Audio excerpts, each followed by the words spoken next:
वैष्णवी हगवणे प्रकरणात आरोपींना जन्मठेपेची शिक्षा द्या अशी मागणी वैष्णवीच्या जावेने केलेली आहे। माझ्या नवऱ्याला मात्र यात विनाकारण गोवलं गेलं असल्याचं मयुरीने म्हटलेलं आहे। मयुरी ही वैष्णवीची मोठी जाऊ, माझी तक्रार दाखल केली असती तर आज वैष्णवी जिवंत असती असं सुद्धा मयुरी जगतापने म्हटलेलं आहे।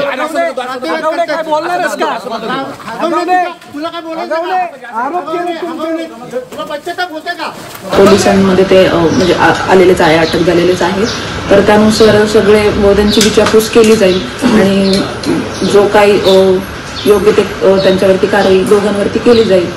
काय कारवाई व्हावी आता अशा अपेक्षा आहे, कारण की अटक तर झाली, पण या पुढच्या काळामध्ये काय शिक्षा व्हावी, कारवाई काय व्हावी?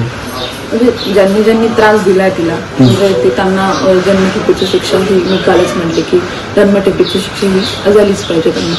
दुसरी गोष्ट की सगळं अगोदर केलं असतं, म्हणजे पोलिसांनी कारवाई केली असते, अटक केली असते, तर हे झालं नसतं असं वाटतं का? म्हणजे लवकर कारवाईच्या प्रकरणात व्हायला पाहिजे, कारण तो पण गुन्हा दाखल केला होता। हो नक्कीच, मी म्हणेल की जर माझे मिस्टर असते तरी त्यांनी लवकर म्हणजे त्यांनी फरार न होता लवकर त्यांनी समोर येऊन जर सांगितलं असतं की हे काय माझा संबंधच नाहीये याच्यात वगैरे, नक्कीच आज त्यांना म्हणजे ते याच्यातून बाहेर पडले असते किंवा अटक नसते झाली।